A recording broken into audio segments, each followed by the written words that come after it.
আসসালামু আলাইকুম, ওয়েলকাম করছি রিয়াসাদ আজিম ভিন্ন ধর্ম মতাদর্শে যারা শুনছেন সবার প্রতি আন্তরিক কৃতজ্ঞতা। বাংলাদেশ গল টেস্ট শুরু করেছে বরফ গলিয়ে।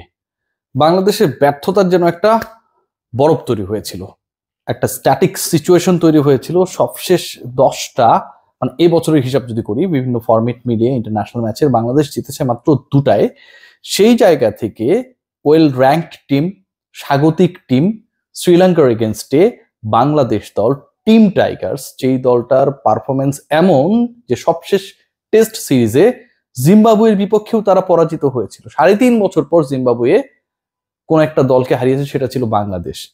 সেই অবস্থা থেকে শ্রীলঙ্কার এগেনস্টে কেমন করে, এই যে কেমন করে, এই যে প্রশ্ন, এবং একই সাথে এই প্রশ্নের উত্তর খোঁজার আগে মোটামুটি সপ্তাহখানেক আগে ফুটবল জ্বর বাংলাদেশের ক্রিকেটকে যেন একদম টাইটানিকে পরিণত করেছিল।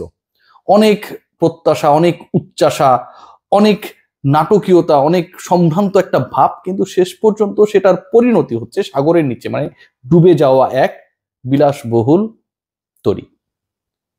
বাংলাদেশ দলকে সেটা যারা ভাবা শুরু করেছিলেন, সেই বাংলাদেশ ঘুরে দাঁড়িয়েছে, এবং যাদের ব্যাটে ঘুরে দাঁড়িয়েছে সেই ক্লাইম্যাক্স তৈরি হবার আগে যে সিচুয়েশনটা তৈরি হয়েছে সেটা যেন অনেকটা সমালোচকদেরকে খুশি করে দিয়ে। 17 ওভারের মধ্যে একটা দলের 3জন ব্যাটার নেই, 2 ওপেনার নেই, মমিনুল হক নেই। এনামুল হক বিজয়ের কাছে প্রত্যাশা খুব বেশি নেই, কিন্তু দারুণ খেলতে থাকা মমিনুল আউট হয়ে যাওয়ার পর বাংলাদেশের স্কোর যখন 45 রানে 3, ঠিক ওই সিচুয়েশনটায় বাংলাদেশ কত করতে পারে, বাংলাদেশ কি এদিন সারাদিনে 3টা সেশন শেষ করতে পারবে, সেরকম প্রশ্ন যখন তৈরি হচ্ছিল, ঠিক তখন 247 রানের চতুর্থ উইকেটে আনবিটেন পার্টনারশিপ নাজমুল হোসেন শান্ত এবং মুশফিকুর রহিমের। দেখুন, এই দুজন এই পার্টনারশিপটা করলেন এমন একটা সিচুয়েশনে, যখন একটু আগেই বলেছি যে 45 রানে 3 উইকেট নেই, 17 ওভারের মধ্যে 3 উইকেট নেই, 73 ওভার পর্যন্ত এই দুজন ব্যাটারকে আউট করতে পারেনি শ্রীলঙ্কা। সেকেন্ড সেশনে বাংলাদেশে কোনো উইকেট পড়েনি, থার্ড সেশনে বাংলাদেশে কোনো উইকেট পড়েনি। দুজন ব্যাটারই শতক তুলে নিয়েছেন। ছোট মানুষ যিনি, তার সেঞ্চুরির সংখ্যা কম, 6টা, শান্ত। আর যিনি বড়, তার হচ্ছে 12টা, মুশফিকুর রহিম। মুশফিকুর রহিম 10 ইনিংস পর 50+ একটা ইনিংস খেললেন, সেটা সেঞ্চুরি হলো। ঠিক এর আগে ওই যে বললাম 10 ইনিংস পর যেটা খেলেছিলেন, সেটাও ছিল পাকিস্তানের বিপক্ষে 191। নাজমুল হোসেন শান্ত শতক পেয়েছেন 19 মাস পরে। নাজমুল হোসেন শান্ত শতক পেয়েছেন 19 মাস পরে, এবং এই 19 মাসে 20টা ইনিংসে মাত্র 50 পেয়েছেন দুটা। চূড়ান্ত অফ ফর্মে থাকা দুই ক্রিকেটার বাংলাদেশকে টেনে তুললেন। উদ্ধারকারী জাহাজ হামজা রুস্তম যেন সেই বিশাল জাহাজ টাইটানিককে দড়ি বেঁধে টেনে তুলল। প্রত্যাশার চাপে নিমজ্জিত এক দল আশা দেখাচ্ছে, গলে স্বপ্ন দেখাচ্ছে, বাংলাদেশ দল শ্রীলঙ্কাকে আরো একবার হারাতে পারবে তো। খেয়াল করে দেখুন, এই পার্টিকুলার ম্যাচের আগে কি পরিমাণ প্রেসার ক্রিয়েট হয়েছিল পুরো দলের উপরে। আমি একটু আগেই বলছিলাম যে 10টা ইন্টারন্যাশনাল ম্যাচ এই বছরের মধ্যে তার 8টায় পরাজয়ের স্বাদ। ইউএইর বিপক্ষে বাংলাদেশ হেরেছে, জিম্বাবুয়ের বিপক্ষে বাংলাদেশ হেরেছে। সেই দলটাকে নিয়ে আশাবাদী হওয়ার কেউ নেই।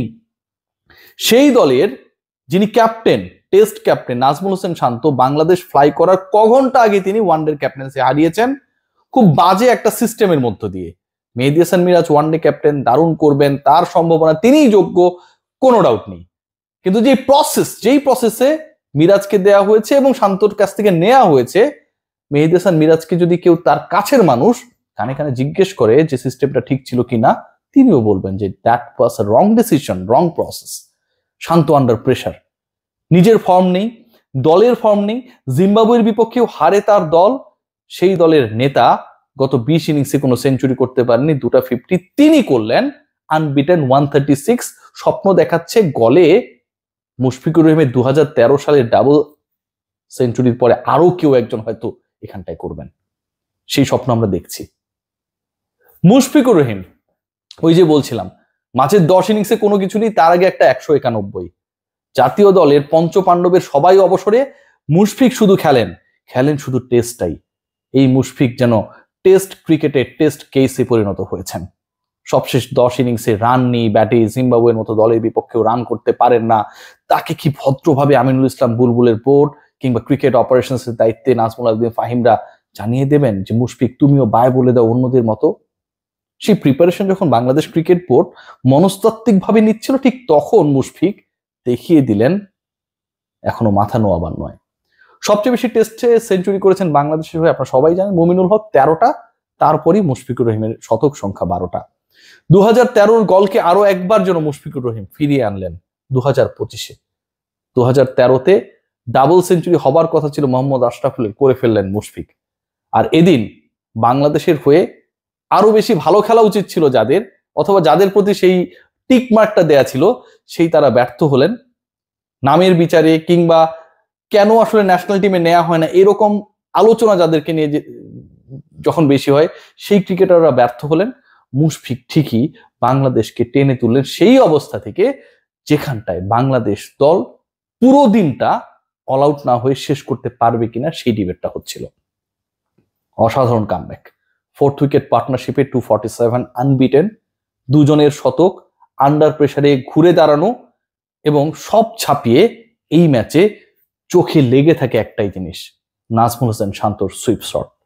খেয়াল করে দেখবেন যত রান করেছেন, মানে বাউন্ডারি মেরে যে রানসগুলো করেছেন অধিকাংশই সুইপে, খুব বেশি বিট হন নাই। মুশফিকুর রহিম মাত্র 5টা বাউন্ডারি খেলেছেন, মেরেছেন, সেই 5 বাউন্ডারিতে তিনি সেঞ্চুরিতে পৌঁছেছেন। যখন তিনি 50-তে পৌঁছান তখন তার স্ট্রাইক রেট 60+। মনে হচ্ছিল যে তিনি আসলে ওয়ানডে খেলছেন নাকি টেস্ট খেলছেন, একটা বিভ্রম তৈরি করে। যে মুশফিকের সবচেয়ে বেশি সমালোচনা হয় তার স্কুপ খেলার জন্য, সেই তিনি নিজেকে সংযত রেখেছেন। 2টা শতক বাংলাদেশ দলের পুরো আত্মবিশ্বাসের জায়গায় বিশাল টনিক হিসেবে কাজ করেছে।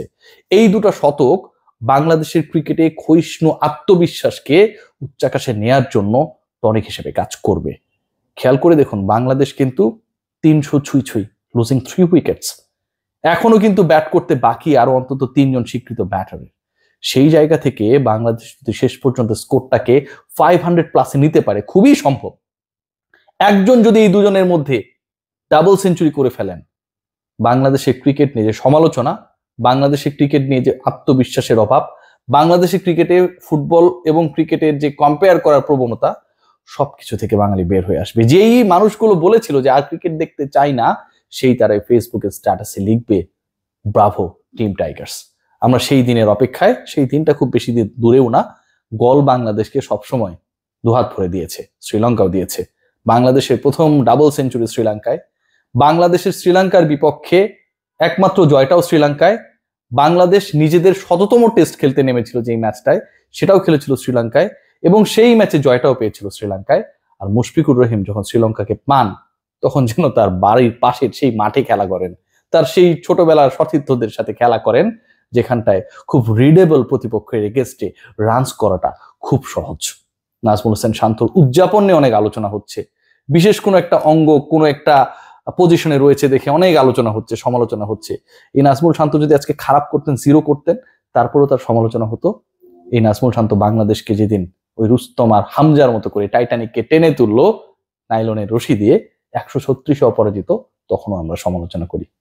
আমরা আসলে কি, আমরাই জানি না। সবাই ভালো থাকবেন।